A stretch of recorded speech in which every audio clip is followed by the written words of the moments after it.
فيلمنا بيبدأ مع راجل عجوز بيجر بنت على الطريق، والبنت بتكون متشلفطة. وبيروح الفيلم لحتة تانية، بيكون في شابين وبنت بيدخلوا بيت علشان يسرقوه، فجرس الإنذار هيضرب بعد 20 ثانية. فأليكس بيحاول يكتب كلمة السر عشان يسكت جرس الإنذار، وبينجح وبيقول لهم إحنا مش هنسرق فلوس، ولو أخدنا هيكون أقل من 10,000، علشان لو اتمسكنا ما تكونش العقوبة كبيرة. فصاحبه بيتريق عليه، وبعد كده كل واحد بيمشي في مكان. فأليكس بيروح للأجهزة الإلكترونية، أما ديتر فبيكسر الإزاز وبيطرطر على الأرض، أما روكي فبتروح على الجزم والذهب. وبعد ما بيخلصوا سرقة، أليكس بيروح يفعل جهاز الإنذار تاني، وبيطلعوا من البيت وبيكسر الإزاز عشان جرس الإنذار يضرب. وهم في العربية على الطريق، أليكس بيقول للروكي أنا سمعت إن العيلة اللي جنبكم مشيت، فبتقول له كله بيسيب البلد ويمشي. فديتر بيقول لها لو احنا استمرينا في سرقة البيوت هنبقى. فروكي بتقاطعه وبتقول له إنها تسيب البلد وتروح لكاليفورنيا. فبتقول لها أليكس ما تيجي معانا، فبقول لها إن أبوه هنا مش هيقدر يسيبه لوحده. فبيروح البيت ويمشي يحط مفتاح البيت اللي هم سرقوه مكانه في درج مكتب أبوه، لأن أبوه عنده شركة أمن، والبيت اللي هم سرقوه ده واحد من البيوت اللي مأمنة عند شركة أبوه.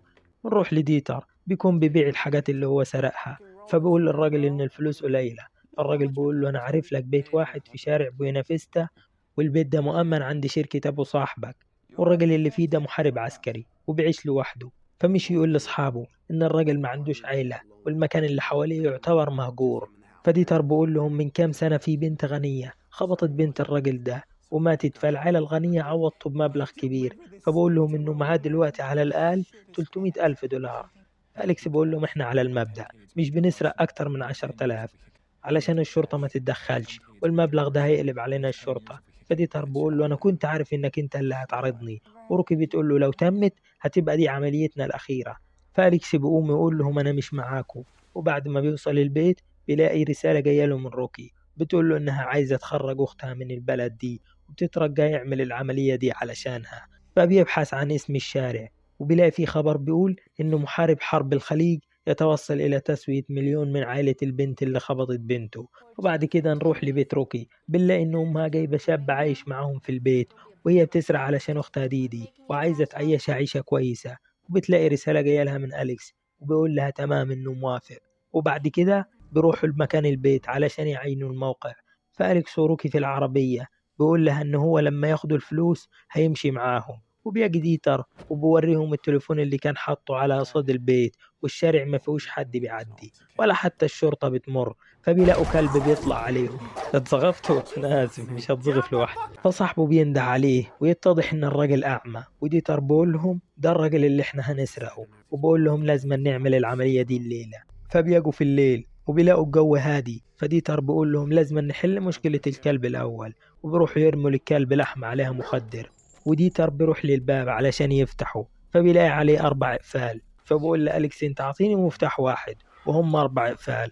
عارف ده يعني ايه؟ يعني ان الراجل حاطط الفلوس جوه البيت. فروكي بتقول لهم تعالوا ندخل من الباب الخلفي، فبيدخلوا من فوق الباب، وأليكس بيطلع رمود علشان يوقف جهاز الإنذار وبيحاول يفتح الباب، لكن بيتضح ان الباب مقفول من جوه بترباس. فروكي بتشوف شباك الحمام فبتطلع وبتكسر الإزاز علشان تفتحه، وجهاز الإنذار بيعد العد التنازلي، لو ما وجهتش الإشارة له بعد 30 ثانية هيضرب ويفضح الدنيا. وهي ماشية في إزازة بتلزق في الجزمة بتاعتها، وبعد كده بتنجح إنها توقف جهاز الإنذار وبتفتح لهم الباب وبيدخلوا ويقلعوا الجزم. فبيدخل ديتر أوضة نوم الراجل وبحط الغاز علشان يناموا ما يحسش بيهم.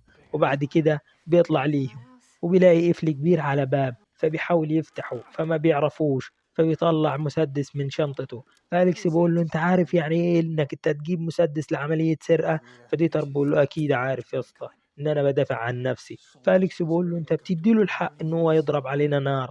فبقول له الروكي يلا بينا نمشي، فما بتوافقوش. فديتر بيضرب بالمسدس على القفل وأليكس بيسيبهم يمشي. فديتر بيفتح الباب فبيلاقي الراجل صحي. فالراجل بيقول لهم مين هنا؟ فديتر بيقول له اهدى، انا كنت شارب ومش قصدي، لقيت نفسي هنا وحياة امك وانا عارف اني غلطان. فالراجل بيتحرك له فبيدوس على حديدة من الترباس اللي اتقلع، فبيمشي ناحية الباب. فديتر بيقول له اثبت مكانك، لو اتحركت هصفيك.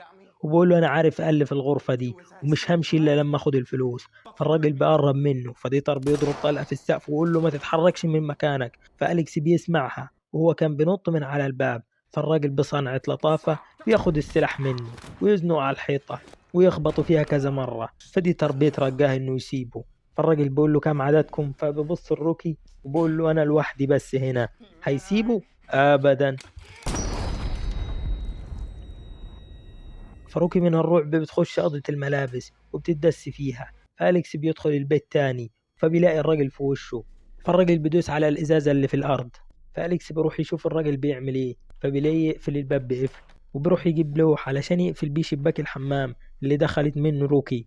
وروكي بتبعت لأليكس رسالة وبتقول له إن الراجل قتل ديتر، وبتقول له إنها في أوضة الملابس. فبيدخل عليها الراجل، بيفتح على الخزنة السرية وبيكتب كلمة السر. وروكي بتشوفها ومركزة معاه. يا جماعة اللي فيه ده عمره ما بغيره. فأليكس بيطلع ويلاقي صاحبه وهو مقتول، وبيدخل عند روكي وبيقول لها تعالي نرن على الشرطة ونعترف لهم قبل ما هو يتصل بيهم. فروكي بتقوم وبتروح للخزنة وتفتحها وبتطلع كل الفلوس اللي فيها. فأليكس بيقول لها دول يقولهم $1,000,000. فبتقول له يلا بينا نمشي. فبيقول لها باب البدروم المقفول من تحت ده هيكون المخرج بتاعنا. فبيمشي هو وروكي ناحية الباب. فبتلاقي الراجل في وشها. اتزغفتوا؟ أنا آسف. وبيدخل راس ديتر في الكيس علشان ما يعفصش الأرضية. وهو بيسحبه فأليكس بيتحرك والخشب بيزيق. فالراجل بيقف ووجه السلاح ناحيته. وبعد كده بيحركوا عشوائيا ناحية روكي. وفي الوقت ده تليفون ديتر بيرن. الراجل بيضرب عليه نار. فبعد كده بيكمل سحب وهم بينزلوا تحت وهم منورين كشاف الموبايل. فتليفون أليكس بيفصل والراجل معدي في الصالة فبيشم ريحة وحشة وبيتحرك. فبيلاقي جوز الكوتشات فبيجري على الخزنة ويفتحها فما بيلاقيش الفلوس. أما وهم تحت بيدوروا على أي كوبس إنارة. فأليكس بيلاقي وبيشغله. فبيلاقوا في بنت مربوطة وربط حبل فيها موصله عنده فوق في الصالة بجرس. فبيعرف إن هم تحت وهم بيتفاجئوا من البنت. فأليكس بيقول لها الباب أهو يلا نخرج. فالبنت بتوري الروكي ورقة من جريدة مكتوب فيها إن البنت بريئة من حادث خطف بنت الراجل. فروكي بتقول له دي أكيد دي البنت اللي خبطت بنت الراجل، لازم نخرجها من هنا. فبقول لها إن هم ما عندهمش وقت يطلعوا، وبقول لها هنبقى نتصل بالشرطة وهم هيساعدوها. فالبنت بتشاور لهم على الخزنة. فبيلاقوا السقف بيتحرك يعني إنه هو جاي. فأليكس بيروح للخزنة وبيكتب نفس الرقم السري وبيلاقوا مفتاح وبيفكوها وبيساعدوها ويمشوا الباب البدروم. فبيلاقيه مقفول بكيلون. بيحاول بالمفاتيح اللي معاه فبيتفتح. وفجأة بيلاقوا الراجل قدامهم فبيضرب عليهم نار. فبيقع من روكي التليفون وبتجي طلقة في البنت. فبيجري أليكس وروكي فبيقعد يضبح على البنت. بيقوم يمسك الكيلون وبيحط جواه مسمار مكان المفتاح علشان ما يعرفوش يفتحوه. فأليكس بيقول لها المفتاح ده أكيد بتاع الباب اللي فوق، يلا بينا. فالراجل بيروح يفصل الكهرباء وبيقعد يضرب عليهم نار. فبيسكت شوية. فروكي بتمشي في الممر اللي هو فيه وكانت هتميسه لولا إن أليكس نده عليها. فالراجل ضرب عليه نار وبروح له ويمسكه. فبيضرب عليه بالمسدس لكن الطلق بتكون خلصت. فأليكس بيقلب عليه الرف وبروح لروكي وبيطلعوا للباب. فأليكس بيحشر حديدة ورا الباب علشان ما يعرفش يفتحها. والمفاجأة الكبيرة بيلاقوا كلب صحي من المخدر. يروح واحد وبيستلمهم التاني. فأليكس بيقول لها اوعى تجري وبيديها المفتاح وبيقول لها جرب الأزرق. وبيفضل قصاد الكلب علشان ما يجريش عليهم. وهي بتحاول مع الباب لكن الراجل بيحاول يفتح الباب. فأليكس بيجري ليها والكلب وراهم وبيدخلوا أوضة وبيلاقوا الشبابيك مقفولة. فالراجل بيروح لأوضته وبياخد السلاح بتاعه من تحت السرير. فبيروح لهم الراجل ويخبط الباب. فروكي بتطلع وتدخل في شباك صغير.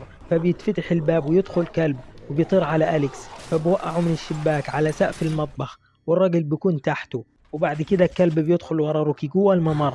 فروكي بتلاقيه وراه فبتطير تحته وبتنزل على راسها. وبنلاقي الراجل بصص على أليكس من فوقيه وبيضرب عليه نار لكن بتجي في الإزاز. فبيسقط أليكس تحته وبيقوم يمشي في الطرقة. فبنلاقي الراجل في وشه وبيضرب عليه نار. فبيدخل جوه أوضة. فأليكس بيلاقي مطرقة فبياخدها وبيضرب الراجل على إيده. فالراجل يسكت؟ أبدا. بيلبسه في التلاجة والدفاية. فأليكس يسكت له؟ أبدا. فبيديله بالإزاز على راسه. فالراجل بيمسك الكوريك ويضرب بيه. فبيجي في الغسالة فبتشتغل فما بيعرفش يميز صوت الحركة. فأليكس بيروح للمسدس وقبل ما بيوصل له يكون الراجل طفاها وبينزل على ظهره وبيخنقوا وبيلبسوا في الأرفف وبياخدوا المقص وبيغطوا بيه. نمشي عند روكي، بتحاول تمشي للشباك اللي بيوصل لبره، بتحاول تفتحه، فلما بتعرف تفتحه فبتلاقي الراجل سحبها وبيخبطها خبطتين في ايدها الوعي وبيحطها مكان البنت اللي فكوها. فلما بتفوق بتقول له انا فهماك انها قتلت بنتك وانت حبيت تدفعها الثمن، فسيبني وانا همشي ومش هقول لحد. فبقول لها هي كان لازم تدخل السجن، لكن الاغنياء ما بيدخلوش السجن. فبتقول له ما فيش حاجة هترجع بنتك. فبقول لها ساندي ضيعت لي بنتي، فانا خليتها تجيب لي طفل جديد بداله، ما هي كانت حامل لولا انكم جيتوا وقتلتوها، فلازم تتحاسبوا. فنروح عند أليكس وبنلاقي إن الراجل ضرب المقص في ديتر. فأليكس بياخد الأدومة وبيطلع يلاقي الكلب قدامه، فبيجري منه وبيدخله الأوضة ويقفل عليه. فالراجل بيحط البنت اللي ماتت جوه صندوق تحت الأرض وبيحط عليها مادة علشان ما تعفنش وبيسحب عليها السيراميك. يا جماعة الراجل ده كافر كافر يعني. نروح لأليكس، فأليكس بيفتح قفل الباب والراجل بيفتح التلاجة وطلع منها سائل وبيسخنه. فروكي بتدعي، فبقول لها مفيش رب أساسا عشان تدعيه، وبيرفعها وبقول لها إنه هو مش مغتصب وإنه هو كان هيسيب البنت بعد ما تولد له، ولكن البنت ماتت فأنت دلوقتي مكانها. بروح يعبي السائل المنوي، فبقول لها لما تلدي هسيبك. وبنلاقي إن أليكس بياجي ويضربه بالأدومة وبيفكها، فبتروح على الرجل وتضربه وبتحط السائل في بقه. فبتقول له ذقت طعمه، فبياخدوا الشنطة. فبقول لهم خدتوا اللي انتوا عايزينه يلا امشوا. فأليكس وروكي بيطلعوا فوق ويفتح الباب. تفتكروا ان هم هيمشوا كده عادي؟ ابدا. فبتجيله طلقة في ظهره من الراجل الكافر. فروكي بتفتح الباب وبتفلسع وبتقول له انت مالكش لازمة برا، صحيح الكلام ده؟ ابدا. فبتلاقي الكلب يطلع وراها جري، فبتجري تدخل العربية لكن الكلب بيوقع منها الشنطة. فبتقفل الإزاز ولكن الكلب بيحاول يدخل منه، فلما ما بيعرفش بيقف لها فوق كبوت العربية. فبتحوش الكرسي اللي ورا وبتربط حبل في شنطة العربية وبتفتحها، فبيدخل الكلب عليها. فبتقفل الشنطة وبترجع الكرسي تاني ولكن الكلب يسكت أبدا. فبيفتح عليها الكرسي وبيدخل عليها لولا انها بتشبك الحبل في رقبته، وبتنزل من العربية وبتاخد الشنطة. خلصنا كده؟ قول معايا يا صديقي. ابدا. فبتلاقي الراجل جه وراها ومسكها من شعرها واعطاها واحدة على ظهرها وبيسحبها للبيت. فبنلاقي أليكس على الأرض، فبتقول له إنها آسفة، وبتلاقي جنبه ريموت جهاز الإنذار، فبتاخده وبتدوس عليه فبيشتغل. فالراجل بيضرب بالسلاح وهي بتاخد الحديدة وتضرب على ظهره وعلى رجله وهو مش عارف يميز هي فين. فبيخلص سلاحه وبتاجي تضرب على راسه لكن جهاز الإنذار بيوقف وهو بيحط في السلاح طلقة، فبيلف ليها فبتضربه يمين وشمال وفين يوجعك. وبعد كده بتديله واحدة في راسه فبيقع في البدروم والسلاح بيكون متعمر وبتجي رصاصة فيه. فبتاخد الشنطة وتطلع برا، فبتجري وبتلاقي عربية الشرطة جاية. وبعد كده روكي بتاخد أختها لمحطة القطر علشان يسافروا. فبتلاقي الأخبار في التلفزيون بتقول في الليلة الماضية اقتحم الصين منزل علشان يسرقوه، ولكن كان الرجل الكافر ده قادر انه يدافع عن نفسه، ولكن الآن هو بيعاني بس من بعض الجروح. لكن الطبيب بيقول إن حالته مستقرة وهيخرج من المستشفى قريب، والراجل ما بلغش عن أي حاجة اتسرقت منه. فروكي بتاخد أختها وبتسافر. وإلى هنا ينتهي الفيلم يا جماعة. نجي لكم انتوا، ما تنسوش تشتركوا في القناة وتدوسوا لايك علشان الفيديو ينتشر. يلا سلام.